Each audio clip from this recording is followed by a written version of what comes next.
உலகம் முழுவதும் வாழக்கூடிய நண்பு பக்தர்களே, சனி பகவான் வக்ரம். பொதுவாக இந்த சனி பெயர்ச்சி நடந்த பிறகு எந்த ஒரு விஷயமும் அவ்வளோ சிறப்பாக இல்லை. 2025 மார்ச் மாதம் 29ஆம் தேதி திருக்கணித பிரகாரம் சனி பெயர்ச்சி நடந்தது. சனி பகவான் கும்ப ராசியிலிருந்து மீன ராசிக்கு பயிற்சி அடைஞ்சாங்க.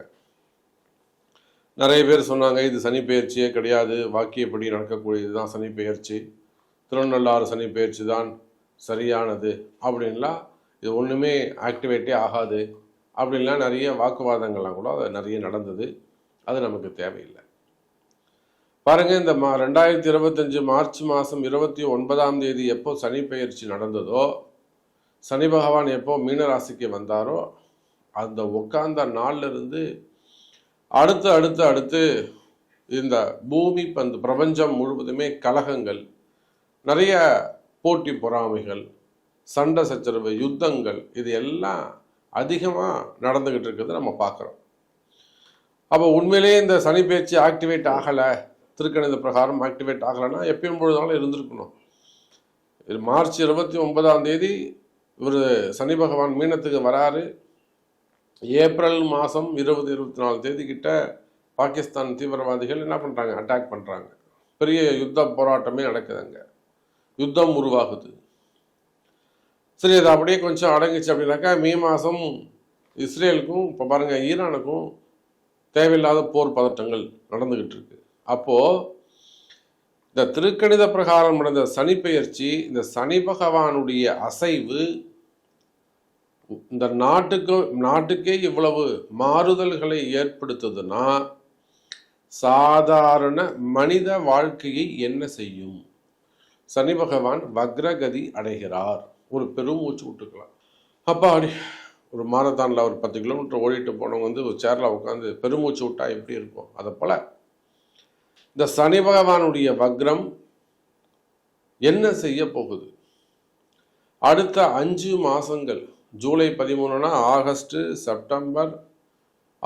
செப்டம்பர், அக்டோபர், நவம்பர், டிசம்பர் 15ஆம் தேதி வரையிலும், டிசம்பர் 15ஆம் தேதி மார்கழி பிறக்கிற வரையிலுமே கூட இந்த சனி பகவான் வக்ரகதியில் தான் இருக்க போகிறார். அப்போ நிச்சயமாக தொழில் அமைப்புகள் எப்படி இருக்கும், சனி வக்ரமான பிஸ்னஸ் எப்படி இருக்கும், ட்ரேடிங் எப்படி இருக்கும், ஃபண்டு ஃப்ளோ எப்படி இருக்கும், டிரான்சாக்ஷன்ஸ் எப்படி இருக்கும், மெயினாக இந்த வீண்பழிகள் அல்லது அந்த தொந்தரவுகள், சனி பகவானால் வந்த கஷ்டங்கள், ஒரு போட்டி பொறாமைகள், சண்டை சச்சரவுகள், வம்பு வழக்குகள், இதெல்லாம் இப்போ புதுசாக உருவாகி இருக்கு. சாமி, நீங்கள் சொல்கிறது கரெக்டு. எனக்கு இந்த ஏப்ரல் மாதத்துலேருந்து ஒரு பெரிய நான் எதிர்பார்க்காத சில விஷயங்கள்லாம் நடந்து போச்சு. மனசுக்கு இப்போ தோணுது, ரொம்ப நாளாக இது நடந்துக்கிட்டு இருந்தது, நான் நம்புறதே இல்லை, அலட்சியமாக இருந்தேன், நான் நம்புறதே கிடையாது இதெல்லாம். ஆனால் இப்போ நான் ஒன் பை ஒன்னாக நடக்கிறத பார்த்தா நான் நம்புகிறேன் சாமி அப்படின்னு சொல்லக்கூடிய வகையில் இந்த சனி பகவானுடைய தாக்கம், சனி பகவான் என்னெல்லாம் போட்டு அப்படி கசக்கி புளிகிறாரு அப்படிங்கிறத நம்ம ஒவ்வொருத்தரும் அனுபவிச்சிருக்கிறோம். அப்போ உலகம் முழுவதும் வாழக்கூடிய என் அன்பு பக்தர்களே, இந்த சனி பகவான் வக்ரம் எனக்கு தெரிஞ்சு உங்கள் எல்லாருக்கும் ஒரு 5 மாதம் லீவ், நல்லது நடக்க போகுது. இந்த கஷ்டங்கள்லேருந்து படிப்படியாக வெளியில் வரப்போகிறோம். எவ்வளோ சீக்கிரமாக உங்களை கேட்காம இந்த கட்டம் இருள் சூழ்ந்ததோ, கஷ்டம் சூழ்ந்ததோ, அவ்வளவு விரைவாக அந்த கஷ்டங்களை விட்டு தப்பிச்சு வரக்கூடிய வாய்ப்புகள். தண்டனைகள்லேருந்து தப்பிக்கலாம், அல்லது பெரிய கஷ்டத்திலிருந்து தப்பிக்கலாம், கண்டத்திலிருந்து தப்பிக்கலாம். இதெல்லாம் என்ன நடக்க போகுது அப்படிங்கிறத ஒவ்வொரு ராசிக்கும் தனித்தனியாக பார்த்துடலாம். பாருங்கள், நீண்ட நாட்களுக்கு பிறகு 10ஆம் இடத்தில் இருக்கக்கூடிய சனி பகவான் பொதுவாக மிதுன ராசி அன்பர்களுக்கு தொழில் அமைப்புகள், பிஸ்னஸ் எல்லாம் இப்போதான் சிறப்பாக இருக்குன்னு நான் சொல்லுவேன். எனக்கு தெரிஞ்சு ஒரு 40% மிதுன ராசி என்பர்கள் என்னுடைய கிளைண்ட்ஸை வச்சு நான் சொல்கிறேன். பிஸ்னஸ் பண்ணக்கூடியவங்க, பெரிய ஃபேக்ட்ரிஸ் வச்சு ரன் பண்ணக்கூடியவங்க, எக்ஸ்போர்ட் இம்போர்ட் பண்ணக்கூடியவங்க, எத்தனையோ மிதுன ராசி என்பர்கள் நம்மகிட்ட கிளைண்ட்ஸ், ரெகுலர் கிளைண்ட்ஸ் இருக்காங்க இல்லையா? அப்போ அவங்களெல்லாம் நாம் மேட்ச் பண்ணி பார்க்கும்போது ஒரு 40% மிதுன ராசி அன்பர்களுக்கு இந்த 10 இருக்கக்கூடிய சனி பகவானால் நல்ல முன்னேற்றம் ஏற்பட்டுள்ளது. தொழிலில் நல்லா முன்னேற்றி வந்திருக்காங்க. கடந்த காலங்களில் அவங்க பட்ட கஷ்டங்கள், இழப்புகள் எல்லாத்தையும் மிஸ் பண்ணிட்டேன் சாமி. மொத்த காசும் போச்சு, சேர்த்து வச்சிருந்த காசெல்லாம் போச்சு, அது இல்லாமல் நான் 10 லட்ச ரூபா கடன் இருக்குது, 50 லட்ச ரூபா கடன் இருக்குன்னு சொல்கிறவங்களாம் என்கிட்ட இருக்காங்க. அப்புறம் நம்ம இடத்துல வாராகி இடத்திலே அன்னை வாராகியின் துணை கொண்டு அவங்க அடுத்தடுத்து ஏதேனும் வழிபாடுகள் செய்து பரிகாரங்களாக செஞ்சு இப்போ ஈக்குவல் நார்மல் பொசிஷனுக்கு வந்திருப்பாங்க. அப்போ மிதுன ராசி அப்படின்னு சொல்லிட்டாலே முற்காலத்தில் நிச்சயமாக கடந்த காலங்களில் பெரிய இழப்புகளை எல்லாம் சந்தித்தவர்கள். ஆனால் இப்போ 2-3 மாதமாக பரவாயில்ல. இந்த சித்திரை பிறந்ததுக்கு பிறகு ஏப்ரல் 14க்கு பிறகு படிப்படியாக மிதுன ராசி என்பர்கள் வாழ்க்கையில் முன்னேற்றம் அடைந்து வருகிறார்கள். சந்தோஷத்துக்கு அவங்க வாழ்க்கையில் அடுத்தடுத்த சந்தோஷங்களுக்கு ஏற்ப அந்த அடியெடுத்து வைக்கக்கூடிய தருணம். இது எதனால் நிகழ்ந்ததுன்னா 10ஆம் இடத்தில் இருக்கக்கூடிய 10ல் நிச்சயமாக ஒரு அசுப கிரகம் இருக்க வேண்டும். அது ராகு கேதுவாக இருந்துட்டா அவங்க அந்த தொழிலில் கொடிகட்டி பறப்பாங்க. ராகுவாக இருந்துட்டாங்கன்னா அவங்கள கையிலே பிடிக்க முடியாது, இல்லீகல் பிஸ்னஸாக வரும். கேது இருந்தால் நேர்மையான பிஸ்னஸாக வரும், மறைமுகமான தொழில் செய்ய மாட்டாங்க, அல்லது தர்மத்துக்கு எதிராக வரக்கூடிய வருமானத்தை இவங்க ஏற்றுக்க மாட்டாங்க.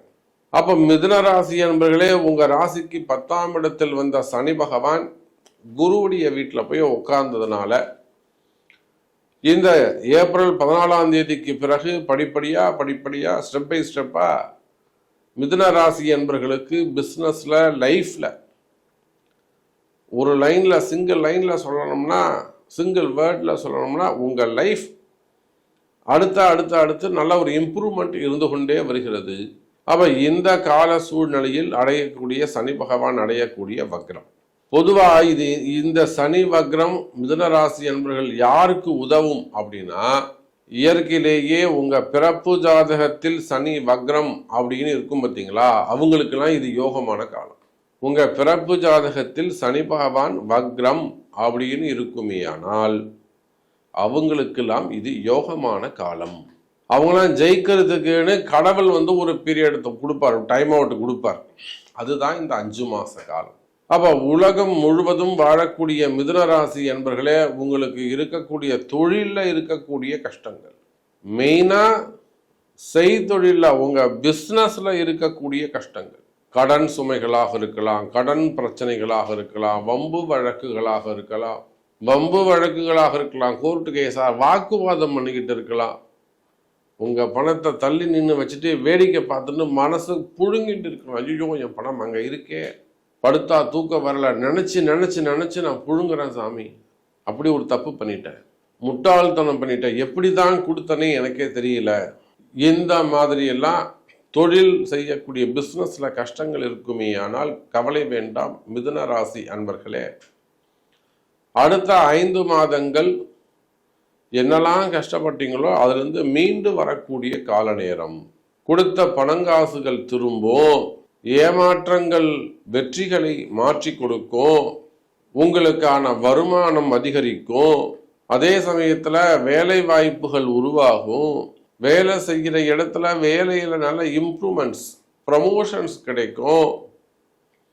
நிறைய மிதுன ராசி அன்பர்களுக்கு ஜாப் சேஞ்சிங், கம்பெனி மாறுவது, இடம் மாறுவது, வேற கம்பெனிக்கு மாறுவது, அந்த மாதிரியான ஜாப் சேஞ்சஸ் அதெல்லாம் நடக்கக்கூடிய காலம். அப்போ தொழில் அமைப்புகளிலும் வேலை வாய்ப்புகளிலும் இடமாற்றங்கள் நடைபெறக்கூடிய காலம். அப்போ ஆனால் ஒரு விஷயம் இருக்கு, அப்போ பிஸ்னஸும் ஜாபும் நல்லா இருக்கும், ஆனால் குடும்பம் இருக்கு பார்த்தீங்களா, அந்த இடத்துல வெளியில் தெரியாத ஒரு கஷ்டமாக இருக்கும்.